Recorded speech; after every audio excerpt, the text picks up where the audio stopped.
Hi, Aries Sun and Rising. Welcome to your December 2021 Astro Update. It's Raina here. So there's a lot happening in December, and one of the big things that's occurring is the solar eclipse in Sagittarius. This is the last one in that pair with Gemini, and Sag is such a friendly angle to Aries, both of you being fire signs, that should be really good for you. I'll get to that in a second. I wanted to start with Neptune going direct on the 1st of December. Neptune is in the sign of Pisces and has been for almost a decade now. And your 12th house, since you are the template of the universal chart, you have Neptune in the house that it rules, and that is the 12th house. And so Neptune is in its own domain. It's been there for years. And in its own sign, this is really something. This may have given Aries people a lot of spiritual inspiration. And even artistic inspiration can fall into this area. You may have had heightened intuition, dreams, like more vivid dreams, or just like having a more active dream life. I don't know if it has manifested that way for you, but when I think about the fact that Chiron has been in Aries for the past few years, that combination really may have softened you, because Aries is ruled by Mars, and that's the god of war, and there's that kind of an edge to Aries of aggression and sometimes insensitivity. But having Chiron in your sign, having Neptune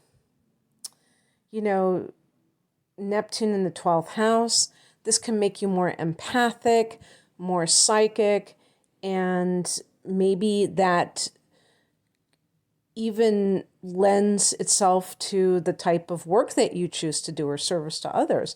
So anyway, Neptune has been retrograding here since, I believe, it was June when it went retrograde. But let's just say for months.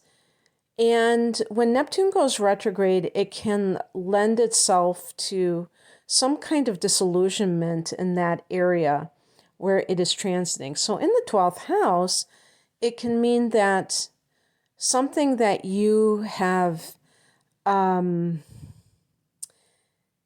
realized, the 12th house can be like a self-undoing, what do they call it? Self-defeating patterns, that kind of thing.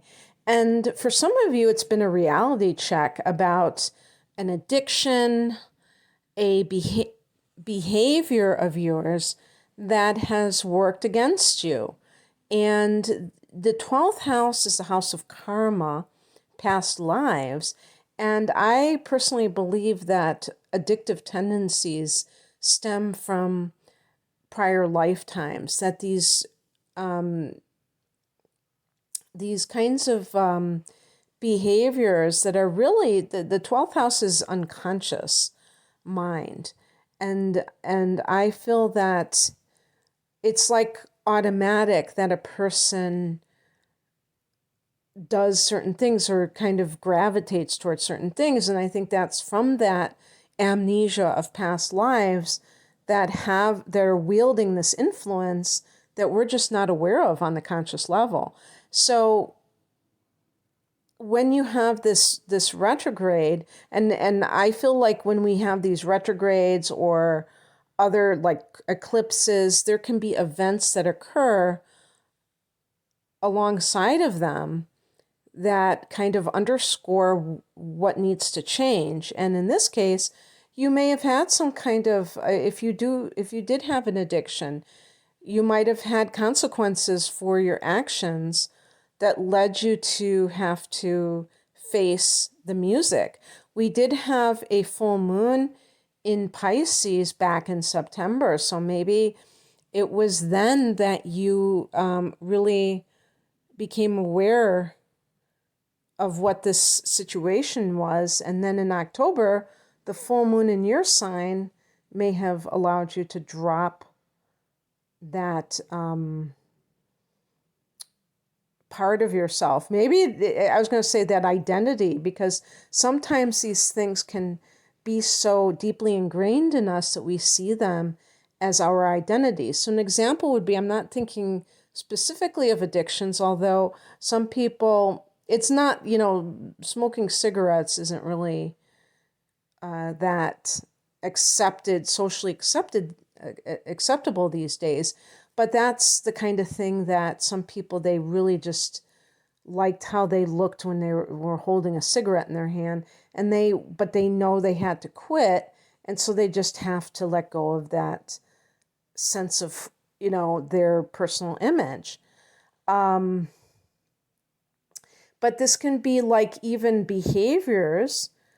If you as an Aries person tends to be bossy or controlling, and you find that it pushes people away, you may say to yourself, I'm going, even if I have to bite my tongue, sit on my hands, I'm going to stop trying to force people to do my bidding, or something like that. And really looking at yourself in an unvarnished way. So when Neptune goes direct, there can be this moving forward with the positive attributes that Neptune provides during this transit, which can be, like I said, spiritual inspiration. So you may feel like you want to pursue spiritual goals, maybe with that Chiron transit in tandem with this Neptune transit. You may be thinking about doing this as a career path even. So maybe training for some kind of service that you're going to be providing that has a spiritual theme to it.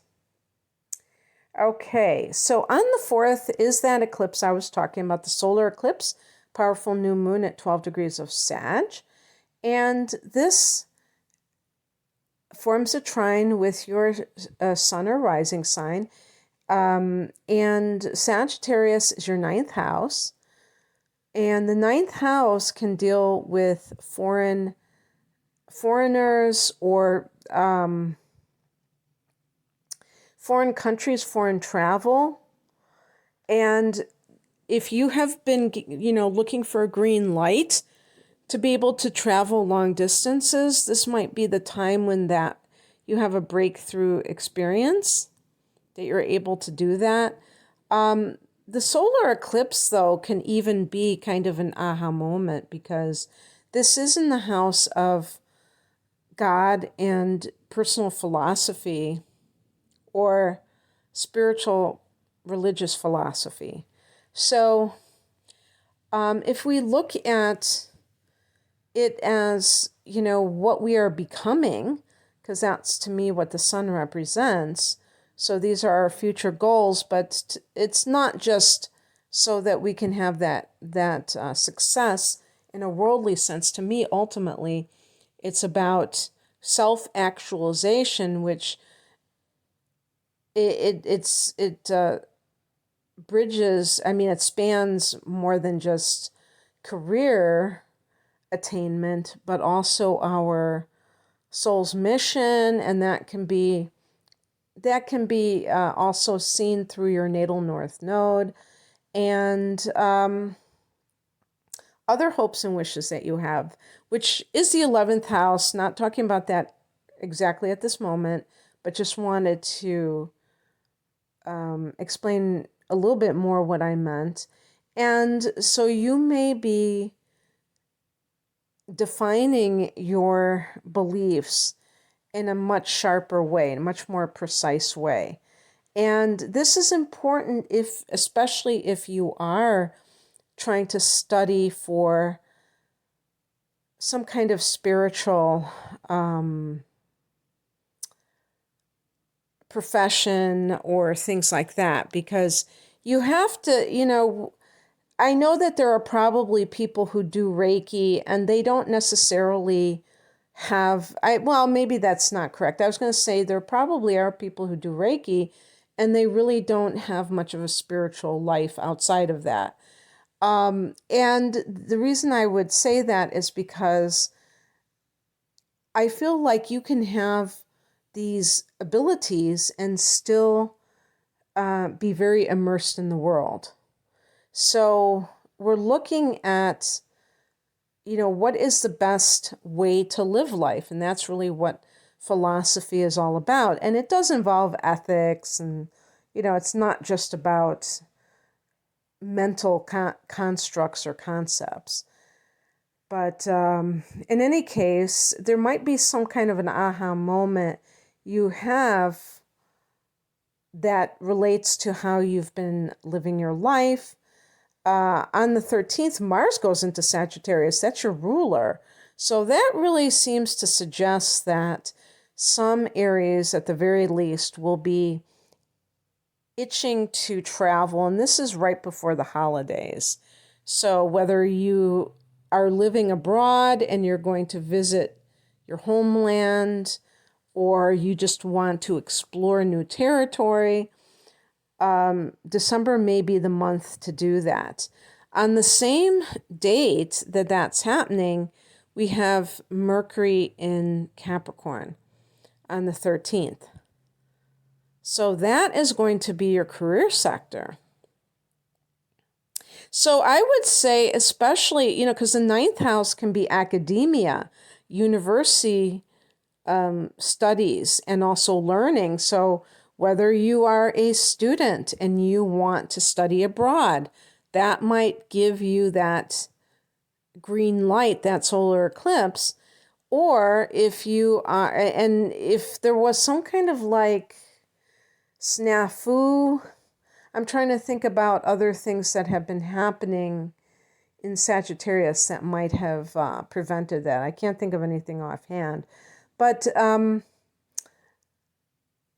this might be the time when you really feel like you're going to do whatever it takes, especially when Mars is in that ninth house. It's like I was going to say by hook or by crook, right?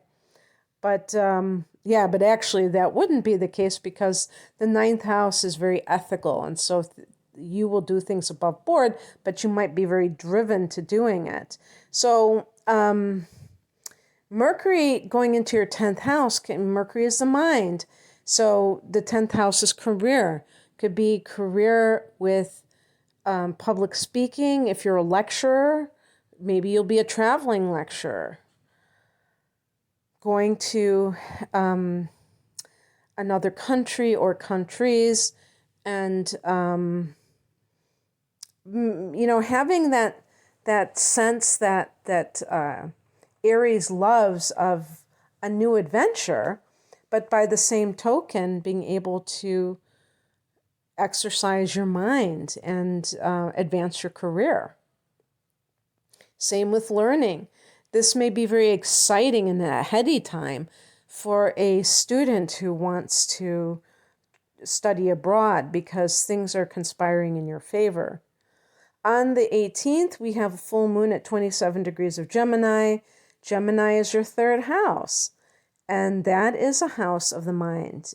Gemini is ruled by Mercury.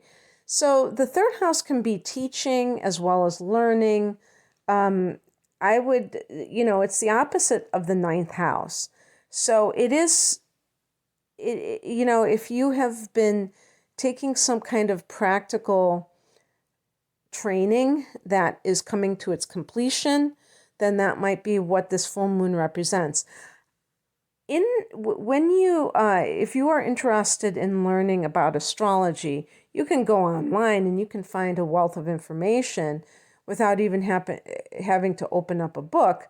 However, the truth of the matter is, whether it's a book or an online article, there are going to be contradictory information that you read, and it can be quite maddening if you're trying to nail it down, because I have heard of the ninth house being described as the place of training, getting some kind of certification or credentials or something like that.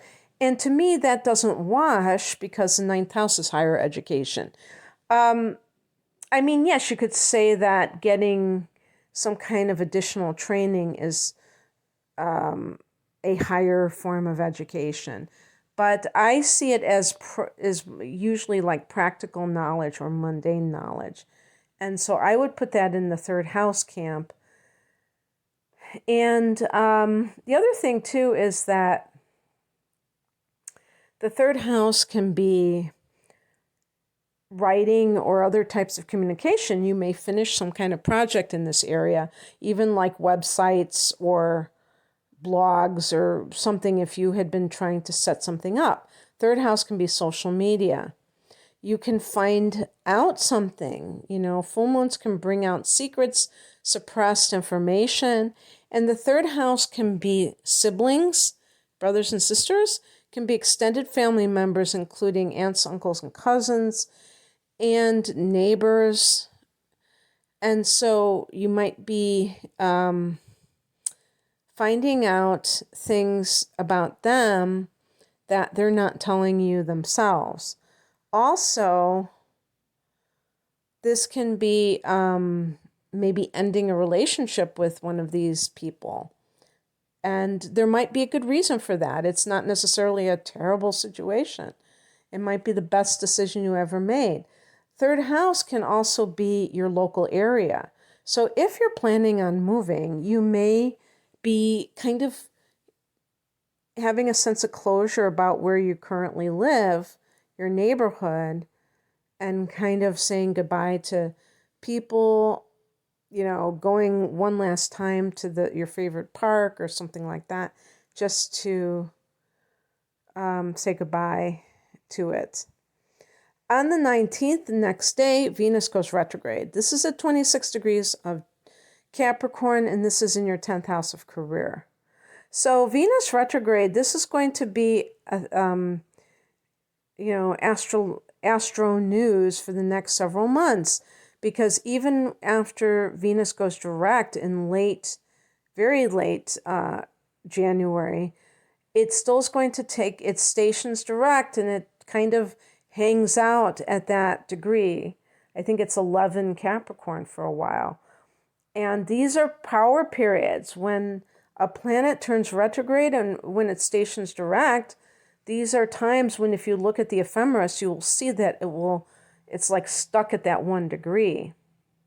And so it can be very meaningful if you have other planets around that degree, or so on and so forth.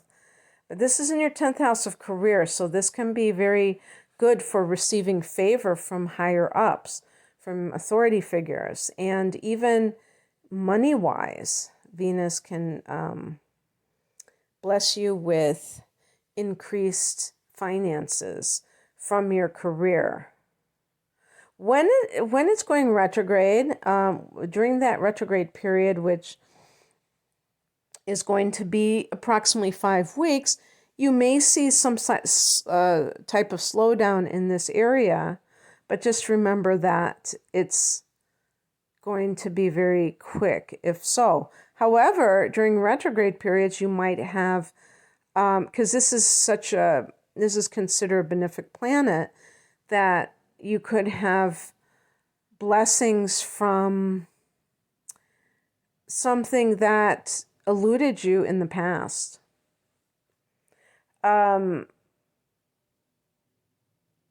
This can also be on the internal level, where you're questioning your career as it relates to money, since Venus can relate to finances. In other words, are you selling your soul for money? Are you doing something you really don't believe in or you don't really like just because it pays well? Do you feel good about yourself in what you do? Are you being degraded? Are you feeling just that it's not a high vibe situation? All of these things can come under scrutiny for you during this time. On the 21st, we have the winter solstice in Capricorn, 10th house, baby. That's a really big area for you. But here's the thing, Aries, this is really a big deal for all of us, because here we have, I don't have a transit for that date, but December 12th is 12/12, 21. So we have these 2s and the 1s, and then on the 21st, it's 12/21/21, and that is the mirror of, the year 2012, when so many people said that the world was going to come to an end.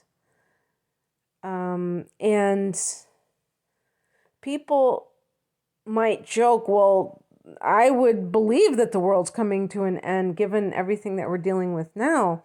But now perhaps we can look at the Mayan prophecy of 2021 or 12/21 as indicative of something other than the actual physical world dying out or just being destroyed, but the old ways of being. The small group of people that may have been keeping humanity under a form of control for eons, being the ones to experience their own power totally dying out. So this might be quite a memorable solstice.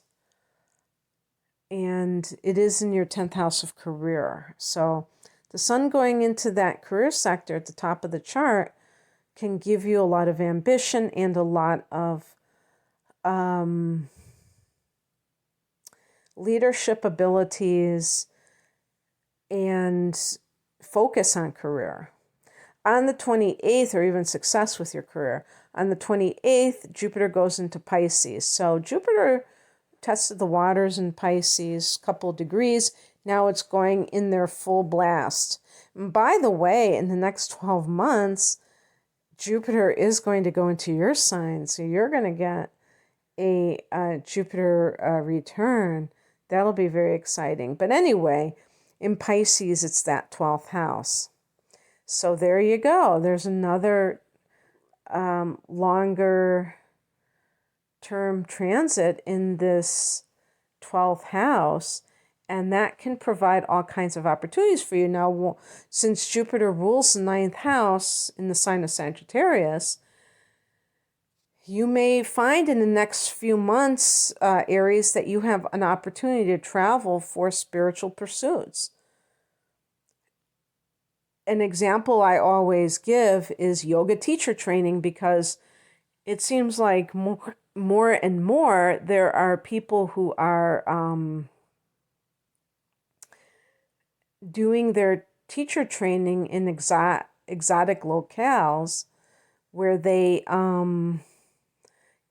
it's like they can have a combination of a vacation and a productive type of result to that time on the beach in places like Bali, for instance.